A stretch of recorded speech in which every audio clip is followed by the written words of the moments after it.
Всем привет! Let's talk about how to learn Russian vocabulary. The biggest mistake when learning Russian vocabulary is trying to learn everything at once. You know, when we create those huge word lists but end up remembering nothing. The first step is to be very selective about the words you choose to learn, especially if you're a beginner. Analyze which topics are truly relevant to you. Think about what you want to talk about with your conversation partner, if you have one. But where do you get this vocabulary? Well, if you're at an intermediate or higher level, this won't be a problem. Blogs, films, books, videos, there are lots of content online. But if you're a beginner, well, first you can start with a textbook if you're using one, or you can choose a graded reader book.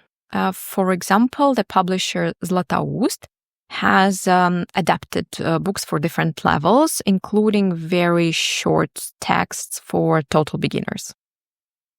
I also have 2 books. They are called Prosta Istorie and designed to help expand your vocabulary through context. Now that you have your vocabulary sources and you remember to be as selective as possible with your word choices, the question is, what's next? In reality, learning vocabulary is quite simple. So if you want to remember something, use it constantly. But if learning Russian is just a hobby and you don't have a language partner or, let's say, Russian-speaking friends, it can be difficult to do this, especially at the beginner level. So what do we do? Well, flashcards. But we need to make them as effective as possible. First of all, especially if you're a beginner, I recommend creating separate decks for different topics instead of one endless deck, which you will eventually abandon.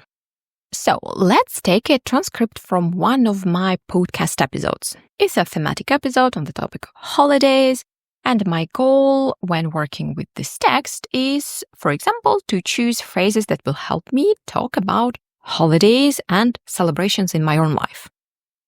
Okay, here is a shortcut because I've already done a part of this work for you. Let's say this verb is new for me. But I don't just write down the verb plus translation because that will only cause problems later. What we do, choose the whole phrase where this verb was used. Now we need to remove the verb we are learning. If you're at intermediate level, add a definition in Russian. If you're a beginner, you can use an image to illustrate the meaning. If you can't find a good picture and definitions seem too complicated, then add a translation in your native language next to it. You don't have to limit yourself to just one phrase. You can add multiple sentences, but all with missing words. You can use phrases from the text you're working with, but ideally, your examples should be directly connected to you and your experiences. Fun fact, we remember things better when they evoke emotions and have personal meaning for us. Now, we need to add 2 plugins to Anki. I mean, you can add even more. But for now, we need only 2. So how do you install a plugin? First, you go to Tools, then Add-ons, and select Get Add-ons. You can see that you will be asked for a code.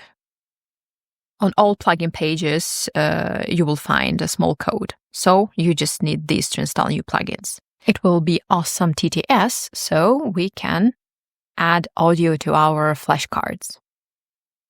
You can see it here. Now I should restart. Now I'm pressing Ctrl A and choose all the cards. Go to Awesome TTS and add audio to Selected. You can see we have here lots of options, but I'm going to choose Google Translate.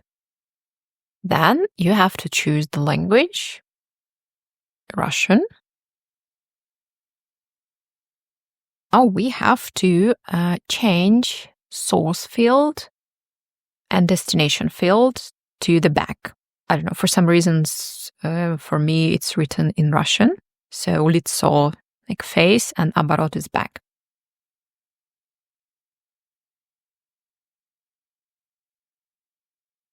And done. Now let's have a look. You can see now here we have the sound. Let's check. Now we're going to add one more add-on, and we will be able to add pictures from Google Images.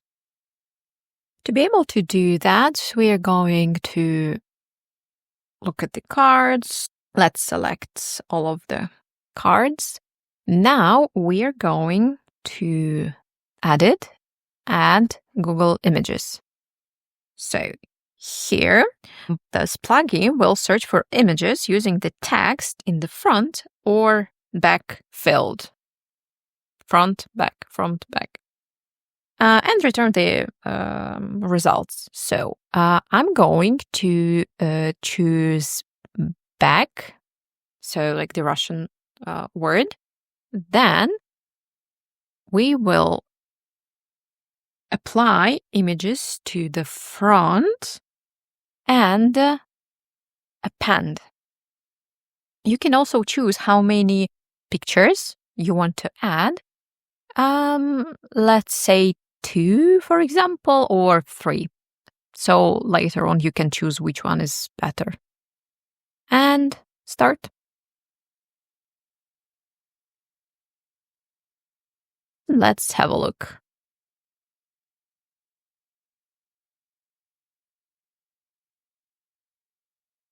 Here is what your flashcard will look like. This way, you're not just learning one word, but an entire phrase that you might actually use in a conversation. So, how to use flashcards? First of all, when reviewing your flashcards, always say the phrase out loud. Also, integrate your Anki previews into other practice activities. For example, write down the phrases that were hard to remember and create a short story with them. Drop it into ChatGPT for feedback. Another one, make up a story on the spot using the phrases from your Anki review session. Another one, write questions using today's review phrases and answer them out loud, making sure to use your target vocabulary. By following these steps, you will not only memorize vocabulary faster, but also learn to use it in real conversations. How do you learn Russian words? Let me know in the comments. Thanks for watching and see you in the next video. Пока!